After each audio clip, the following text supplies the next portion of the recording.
On Monday the 25th of January 1999, at approximately 9:20 p.m, an ambulance was called to Wilmot Tower in Wilmot Drive on the Lyndhurst estate in Everton, Birmingham, because at the foot of the tower block lay the body of a young man. That man was 19-year-old Menace Lang, who had fallen 100 foot to the ground from the 9th floor out of the tower block.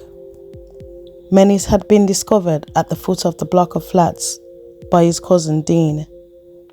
Miraculously, when Menace had plunged out of the window, he had landed on a grassy area and was not killed instantly because the grass was wet from heavy rain, which had absorbed the impact of the fall.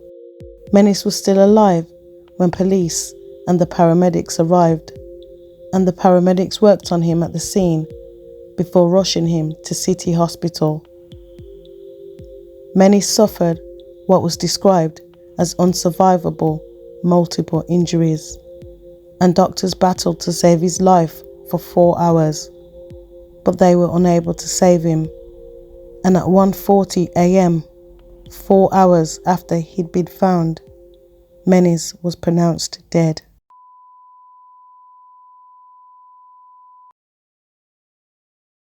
Menace was described as a fit and healthy young man who had a girlfriend and had lived in the tower block with his cousin Dean Lang. Menace had been employed as a security guard at Civic Security Services in Everton, and his manager, Anthony Roth, said that Menace was a good worker, but that the night before his death, Menace had been acting strangely and was taken home. He said that Menace was acting out of character and had a fixed glare in his eyes as if he'd been taking drugs. Menace Lang's cousin, Dean Lang, who had been the one that had found him at the foot of the tower block, said that Menace did not seem like he was with it that day.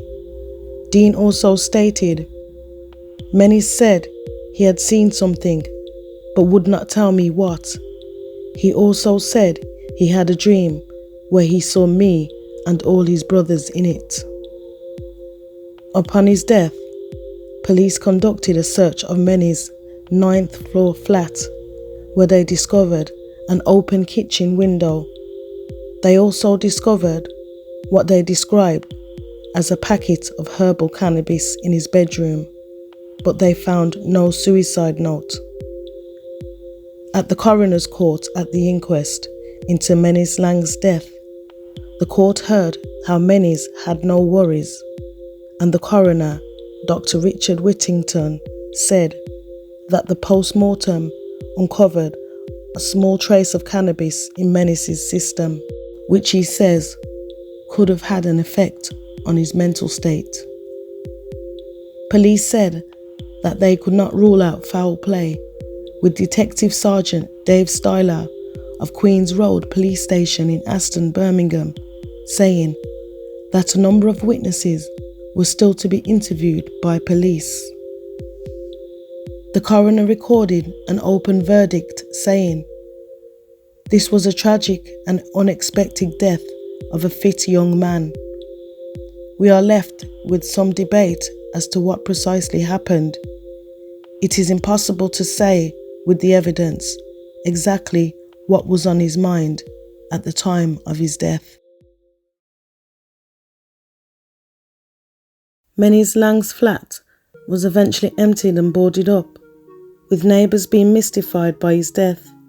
Next-door neighbour, 21-year-old Gavin Field, said, "He seemed quite happy last time we saw him on Saturday.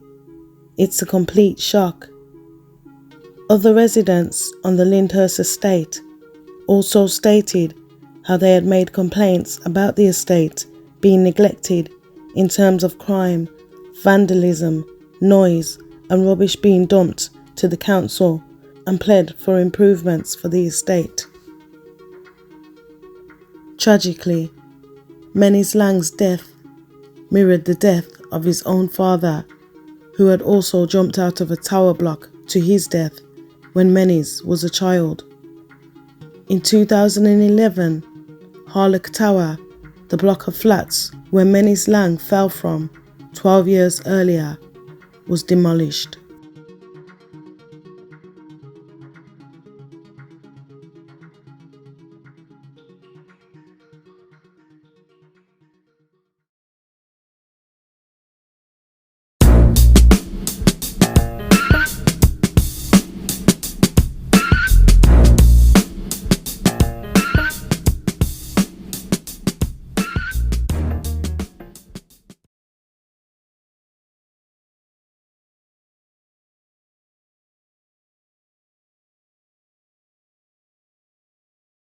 On August 19, 1988, at approximately midnight, Stephen Knockley heard a noise outside, and so he looked out of his third-floor flat window at Everton House on Windsor Street, Nechells, Birmingham.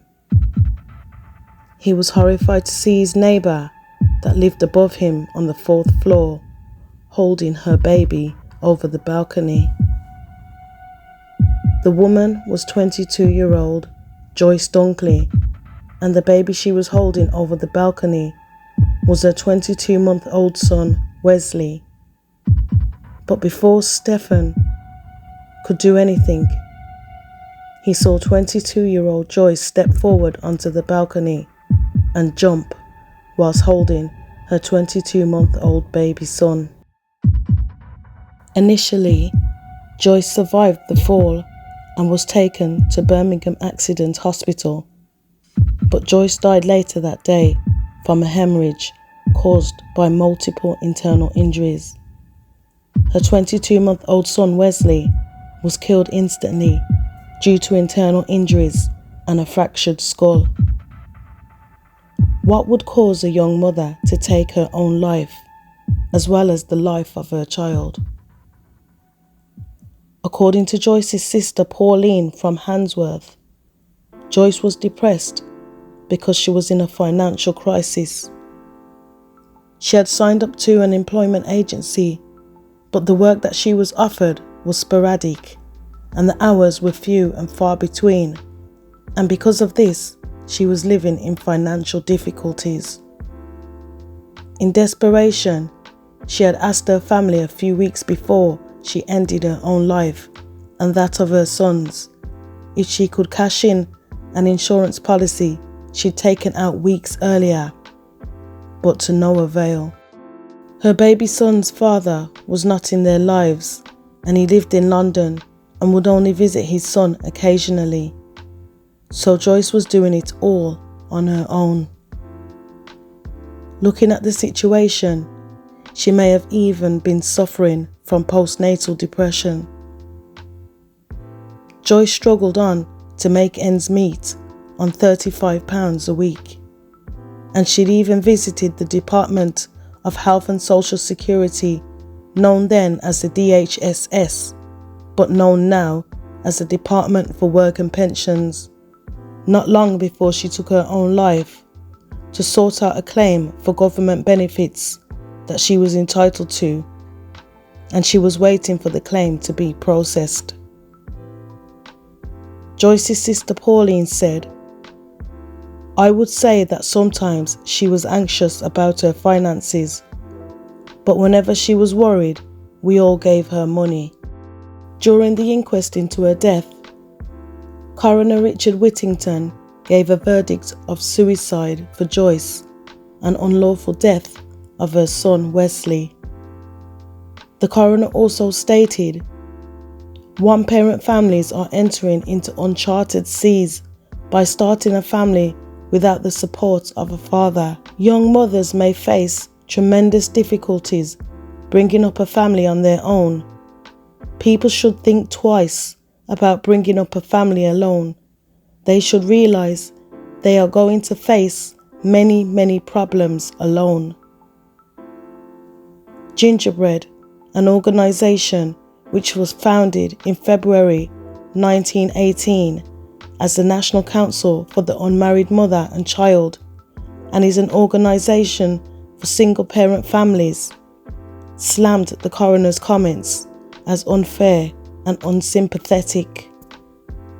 Ms. Robbie Robson, chief executive of Gingerbread at the time, said, "It is incredible that a man in his position should be making comments criticizing a woman who was clearly at the end of her tether and making her take the blame.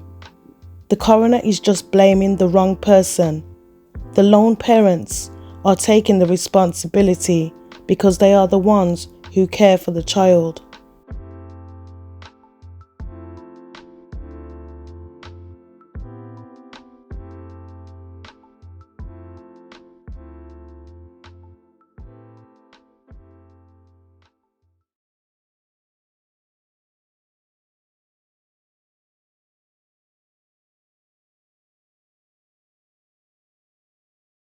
On May the 5th, 1990, 18-year-old Dean Campion went on a pub crawl with his uncle, 44-year-old Andrew Campion, a builder from Highgate in Birmingham.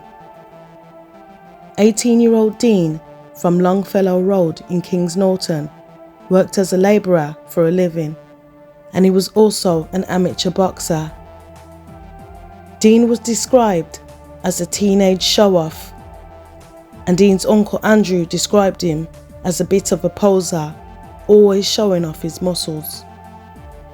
That day, between 11 a.m. and 11 p.m, both Dean and his uncle Andrew had indulged in copious amounts of beers. Andrew, the uncle, had drunk 20 pints of lager throughout the day, whilst Dean had had 15 pints. Just before midnight, the two decided to go back to the Uncle Andrew's 17th story flat, Wilmot Tower in Highgate, where he lived, on the top 17th floor. And during the night, as Andrew went to use the toilet, he heard his nephew Dean shouting out, "Uncle, give me a hand." As Andrew went to see what was going on, he saw 18-year-old Dean Campion hanging from the balcony rail.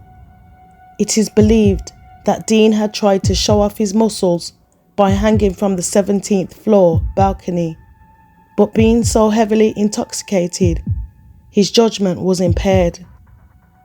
Andrew said that he grabbed onto his nephew's arm in a vain attempt to pull him up, and Dean tried to swing his leg up 2 or 3 times and told his uncle to grab his leg. But with both of them being so intoxicated, they struggled to get Dean back in, and he fell, plummeting more than 200 feet to his death.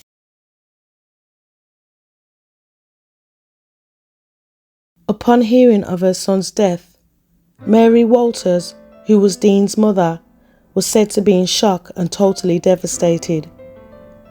Dean's mother, Mary, had immigrated to Spain with her second husband, John, and Dean had been booked to go to Spain the very next week for a holiday to visit his mother and his stepdad.